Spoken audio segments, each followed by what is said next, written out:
نبی پاک صلی اللہ علیہ وسلم کے مدینے آنے سے پہلے ایک شخص تھا، عبداللہ بن ابی سلول اس کا نام تھا۔ تو مدینے والے لوگ اس کو اپنا پیشوا مانتے تھے، اوس بھی خزرج بھی، اس کی تاج پوشی بھی کی، بڑی اس کی منتا تھی۔ جب حضور آ گئے تو اس کا کاروبار بند ہو گیا۔ اب لوگ یہ نہیں سمجھتے کہ میں غلط ہوں، لوگ کسی کے مفادات کو ٹھیس پہنچتی ہے تو مخالفت کرنے لگ جاتا ہے۔ اب اس کے حالات جب خراب ہوئے تو اس نے پتہ کیا کیا، جھوٹ موٹ کا کلمہ پڑھ لیا۔ سمجھ آ رہی ہے باتوں؟ جھوٹ موٹ کا، اور منافقوں کا ایک ٹولہ اس نے تیار کر لیا جس کا قرآن مجید نے سورہ منافقون میں ذکر کیا۔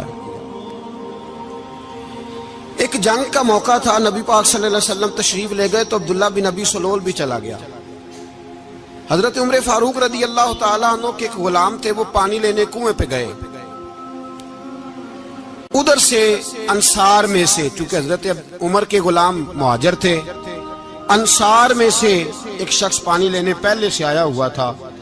پانی بھرنے میں کوئی اختلاف ہو گیا، جھگڑا ہو گیا، مار کٹائی تک نوبت آ گئی۔ حضرت عمر کے غلام نے کچھ چیز مار دی، اس شخص کو زخمی ہو گیا۔ اس نے پکارا، عبداللہ بن ابی سلول نے سمجھا کہ موقع اچھا ہے، دوڑا ہوا آیا اور آ کر اس نے کہا، انصار مدینہ بھاگ کے آؤ، جلدی آؤ، اور بڑے غلط جملے استعمال کیے۔ کہنے لگا اگر ان لوگوں کو تم اپنا بچا کچا کھانے کو نہ دیتے مہاجروں کو تو آج یہ تمہارے سر پہ نہ بیٹھتے۔ معاذ اللہ، ایسی باتوں پہ کہا کریں، بولے یہ روزمرہ کی گفتگو میں عادت بنائیں، کوئی ایسی بات کرنی ہو تو معاذ اللہ استغفر اللہ کہہ کے کرنی چاہیے۔ اس نے کہا کہ معاذ اللہ اب ان کو بچا کچا نہ دیں تو یہ ہمارے سر پہ نہ بیٹھتے۔ شور کیا اس نے۔ ہمارے ہاں بھی سیانے بندے پنچایت کے لوگ وہ کہتے ہیں تو اس برادری کے بچے سے ہی مار کھا ہے، پتہ ہی نہیں چلا، جا اسے مار کے آ، سر پھاڑا، یہ کار پھوڑ دے اس کا سر، اور دیکھ میں دیکھ لوں گا بعد میں جو ہوگا۔ یہ عقل مند لوگوں کے مشورے نہیں، یہ جاہل لوگوں کے مشورے۔ ناراض نہ ہونا، پر یہ نبی پاک صلی اللہ علیہ وسلم نے فرمایا ہے، حضور کا فرمان ہے۔ یہ کن لوگوں کا کام ہے؟ بول کے بتائیں، بول کے۔ پڑھے لکھے سیانے بندے اس طرح کے مشورے یہ بالکل نہیں دیتے، جاہلوں کا کام۔ پکارا، مہاجر سارے اکٹھے ہو گئے، انصار سارے آ گئے، اور جب انصار آئے تو مہاجرین کو بھی پکارا، مہاجر بھی آ گئے۔ اب وہ گتھم گتھا ہونے لگے تو کسی نے جا کے محبوب پاک کے کان میں کہا، یا رسول اللہ وہاں تو مہاجر انصار لڑنے لگے، وہ پرانی لڑائیاں پھر سے جاگ گئی ہیں۔ نبی پاک تشریف لائے، حضور نے وہاں لفظ بیان کیے، فرمایا یہ تم نے کیا جاہلوں جیسا کام شروع کیا ہوا ہے؟ یہ کون سا کام ہے؟ اللہ کرے ہم سب اس کام سے باز آ جائے، آمین تو کہنا۔ اور تو اس برادری دے منڈے کوئی مار کھائے، برادری کیا ہوتی ہے؟ برادری تو تعارف کے لیے، اونچ نیچ کہاں سے آ گئی؟ کہا میرے رسول پاک علیہ الصلوۃ والسلام نے فرمایا تم جاہلوں جیسے کام کر رہے ہو۔ صلح کرائی، بات رفع دفع کرائی، لوگ چلے گئے، معاملہ ٹھنڈا ہو گیا۔ لیکن عبداللہ بن سلول نے کہا کہ میں یہ موقع خالی نہیں جانے دوں گا۔ پھر گیا اور جا کے انصار مدینہ سے کہنے لگا، ایک دفعہ جا لینے دو مدینے، تم نے میری بات نہیں نہ سنی تو جو وہاں بڑے سردار بیٹھے ہیں ان سے بات کروں گا، اور معاذ اللہ ثم معاذ اللہ ہم ان بے عزت لوگوں کو مدینے سے نکال دیں گے، وہاں صرف عزت والے رہیں گے۔ یہ غلط جملے اس نے ادا کیے جس کو قرآن پاک نے سورہ منافقون میں بیان فرمایا ہے۔ اس نے یہ بات کی۔ ایک صحابی تھے حضرت زید رضی اللہ تعالیٰ عنہ، وہ سن رہے تھے، آ کے عرض کی، یا رسول اللہ صلی اللہ علیہ وسلم عبداللہ بن ابی سلول تو اس طرح کہہ رہا ہے کہ مدینے جا کے عزت والے دوسروں کو نکال دیں گے، اور تم اگر اپنا بچہ انہیں نہ دیتے تو معاذ اللہ آج یہ ایسا نہ کرتے۔ حضرت عمر نے بھی سن لیا، حضرت عمر نے بات سن لی، تلوار نکالی اور دوڑے۔ حضور نے بازو پکڑا، فرمایا کدھر جا رہے ہو؟ کہا یا رسول اللہ اگر آج سزا نہ دی تو کل اور بات بھی کرے گا، اور اگر آج ایک قتل ہو گیا تو باقی سیانے بن جائیں گے۔ یا رسول اللہ مجھے چھوڑے، میں ماروں گا۔ حضور نے فرمایا عمر چپ کر، وہ جھوٹ موٹ کا کلمہ پڑھتا ہے، لوگ کہیں گے کہ محمد ابن عبداللہ نے اپنے ساتھی مارنے شروع کر دیے۔